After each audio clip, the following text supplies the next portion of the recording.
Welcome back to God is Alive. My name is Serena, and here I speak all about what it truly means to have a personal relationship with God. We have faith every day that we'll wake up tomorrow, so I want to start a fire in your heart to stop chasing the temporary things of this world and to put that same faith in God. So let's learn about God and learn to lean on God, because what's the worst that could happen? Hi, my loves. Welcome back to God is Alive. My name is Serena, and today we're talking about retaliation's never worth it. Man, in the world that we live in, it is so easy to get so angry, so irritated, and so frustrated at things, at people, at the drivers on the road, at just living your day-to-day life. Everyone is in a rush. Everyone is trying to get to places. Sometimes people do us dirty, and they know it, and they don't care, and we want to get them back, and it may feel good in that moment, going to get that person back. But at the end of the day, it's just causing whatever they're feeling to rub off on us, causing us to retaliate over what they're doing. And it's hard, because what these people, they do to us, many times we don't deserve it. Many times it's unwarranted. Hence why we want to retaliate back. I know this is a silly example, but I was at Sam's Club the other day, and I actually just got diagnosed with a genetic connective tissue disorder. So I go through more pain than you would think just from the disorder. And so this particular day, just shopping at Sam's Club was very painful. Just pushing the cart, my hands and my joints and my legs and everything wanted to just give out. I could barely stand and walk anymore. But I needed to eat, and I cannot pass up the $2 pizza combo meal at Sam's Club. And so I noticed that there was 2 lines, and I couldn't find a sign anywhere. So I didn't know which one was the regular line and the mobile line. So I get in line, and I notice this older couple in front of me had their phone out. So I asked them, I'm like, hey, this is exactly how I said it too. Hey, is this the mobile order line? And all I know is the lady turns around and looks me up and down and goes, I don't know. I'm just standing here in line trying to get a slice of pizza. And I was like, I can't even imitate the voice that she gave me. It was just so uncalled for. I'm like, sorry for asking a question. My goodness. And actually, she caught me so off guard. I just went, okay. And I'm standing there and I'm so mad. This woman has no idea what I'm going through right now, how bad it hurts to stand right now in this line, and you snap at me? I didn't do anything to you. It took every bit of self-control I had to not blow up at her and go, lady, I just had to stand over there in the corner for 10 minutes resting my body before I came over here and got in line. And it's kind of funny because in this particular example, I waited a couple of minutes. The couple goes up to order, and the lady behind the counter goes, sorry, this is the mobile line. You got to get in that line over there. And they were pissed, obviously. They were very mad. And as they go to the other line, the lady looks back at me and goes, yeah, it's the mobile line. And I'm not going to lie, between you and me, it was pretty satisfying watching them walk over to that line, because if she was nicer to me, I would have been like, I'm pretty sure this is the mobile line. You might not be able to get a slice of pizza unless you go into that line. You know what I mean? And I know the person that I was before I started spending as much time with the Lord as I do, before I started reading the Word as much as I do. And the person I was would have given it to her, would have laid into her. But you grow to learn that it doesn't make you feel any better. And sometimes even when we try to convince ourselves to not retaliate, we will make exceptions for certain people. Like, well, they did me wrong. They deserve it. This person did this to me, so I'm not going to love them. I'm going to be angry at them. I'm going to teach them a lesson. But we're called to love. Why? Because it's overwhelming when you got Jesus out here being like, Love everyone, even your enemies. Even those that are literally trying to kill you. Love them. Like, why? That's just insane to us sometimes. If someone's spreading lies about you, turning people against you for no reason, if someone hates you to the point of wanting to take away your life, and then we got Jesus over here like, yeah, love him. What? No! Right? It's like, we're like, no, Jesus, this person is the exception. They deserve it. Look at what they've done. And the truth is, he looks at us and he says, did you deserve what I did for you? We don't deserve it. And I know we try to tell ourselves, well, I'm not as bad as that person. I'm doing better than this person. And so we justify it as if we are not judging and sizing other people up based on our actions. Deciding who and when to love. It's exhausting. God is like, no, that's not how love works. He calls us to love on his standard, not because they do or do not deserve it. There is a reason to why he has us do this. And the best way I can explain it is I want you to think about a child. 5, 6-year-old child. And you're babysitting this child. Parents are gone.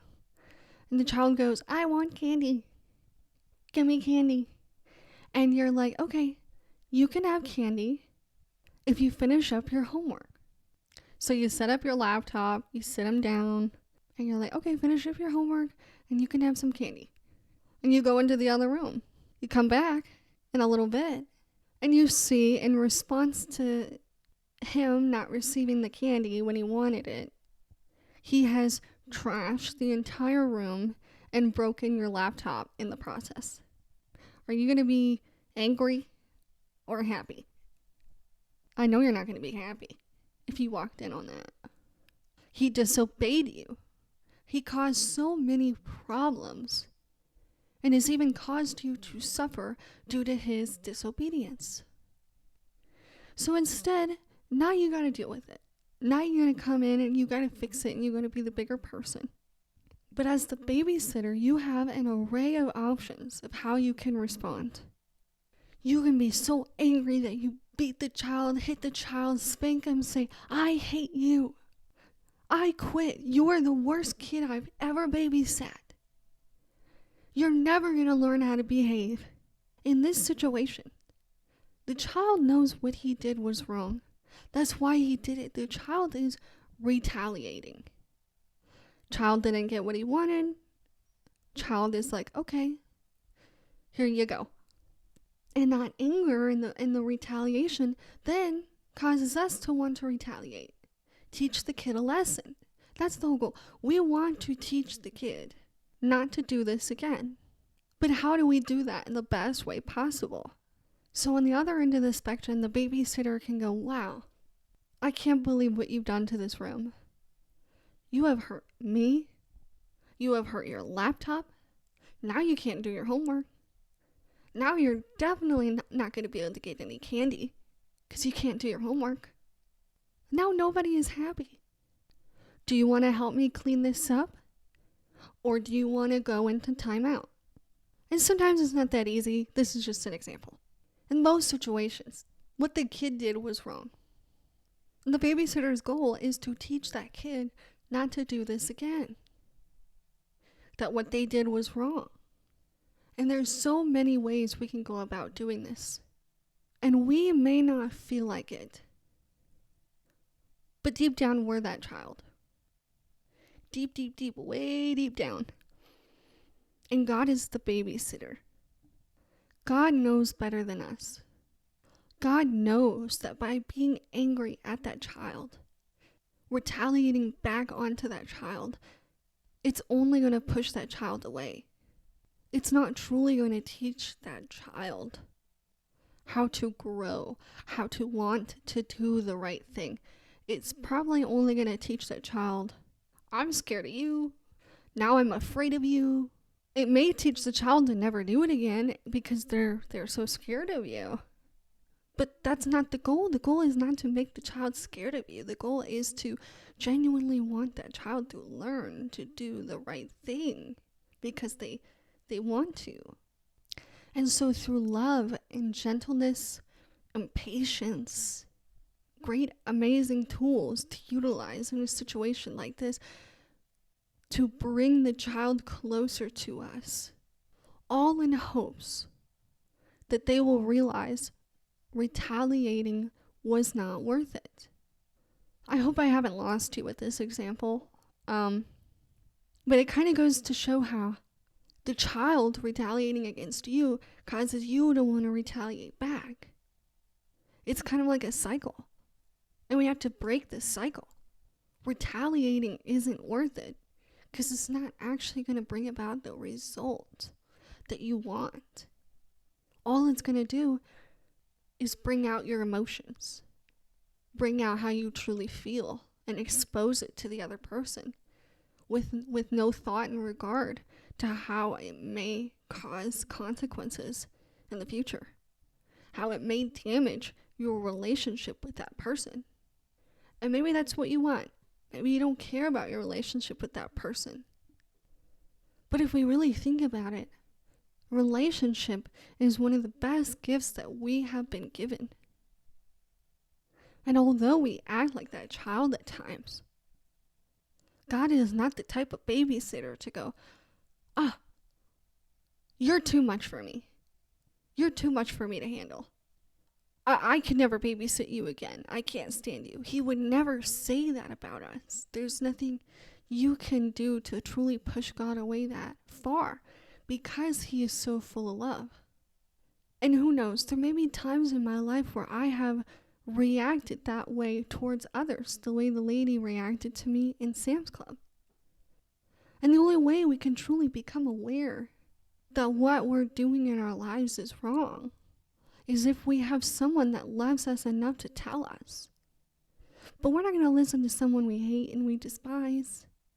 We're going to listen to people who truly care about us and care what they think of us. And so there's actually a term for both of the ways the babysitter could have reacted.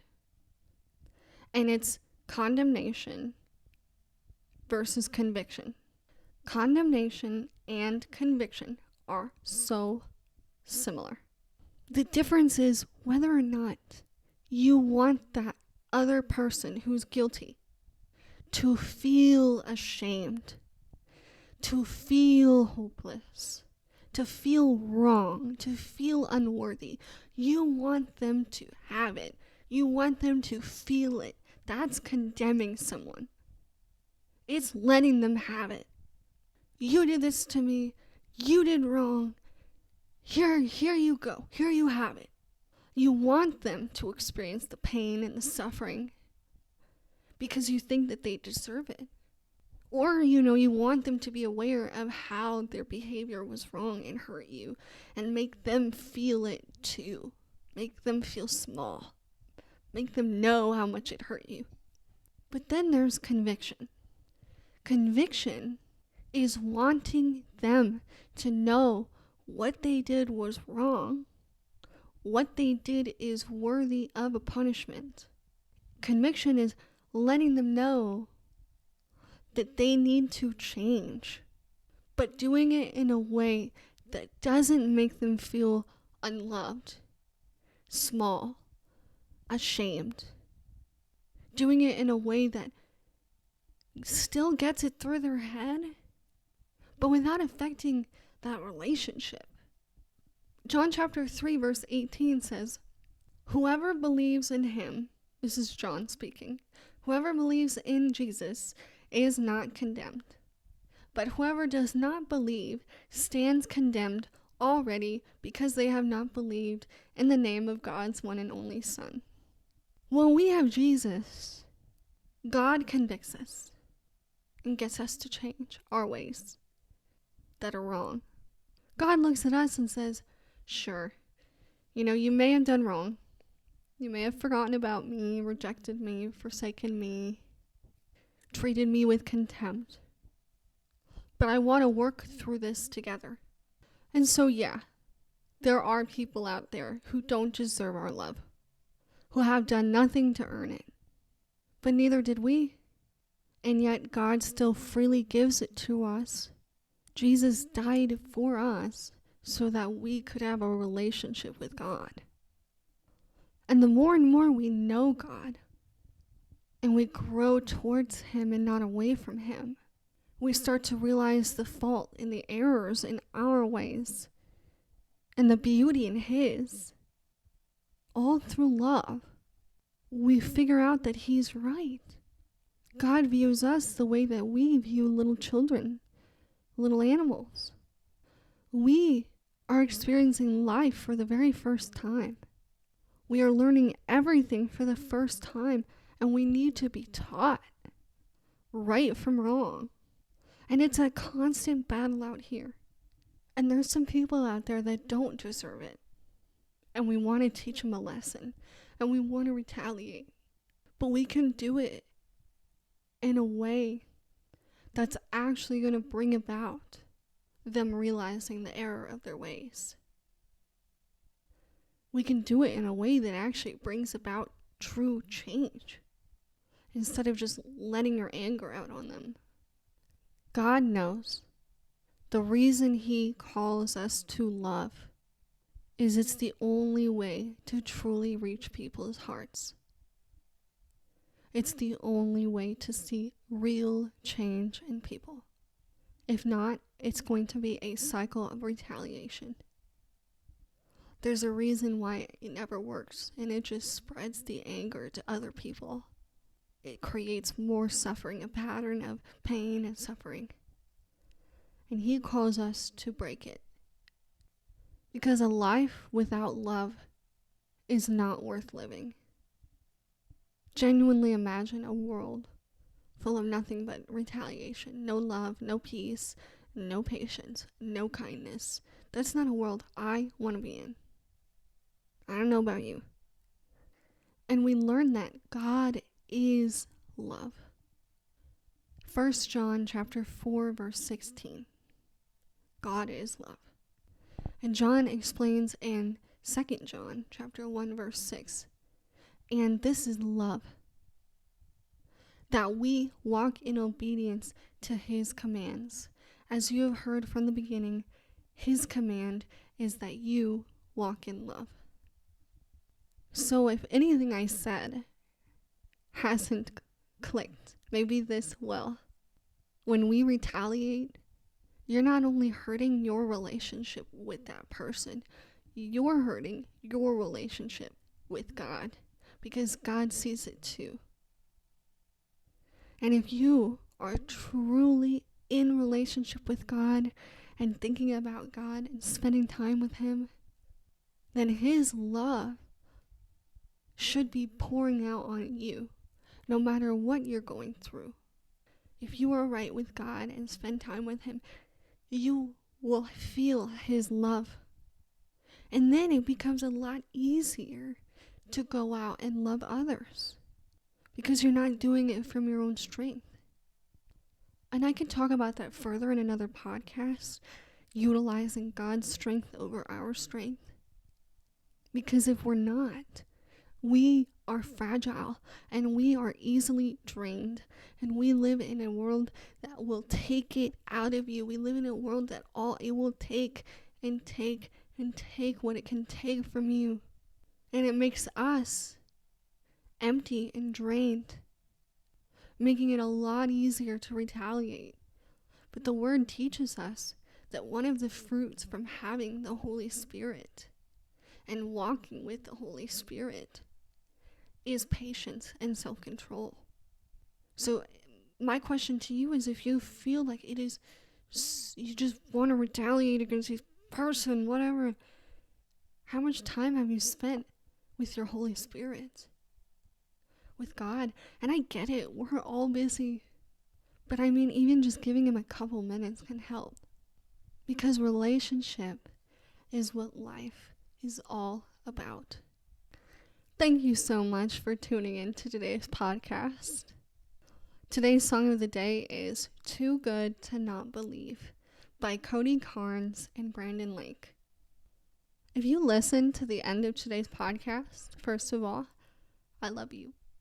Second of all, comment your favorite song at the moment. And if it's a good one, I might include it in today's song of the day. So yeah, I hope you have a great rest of your day, and I cannot wait to talk to you again next time. Mwah.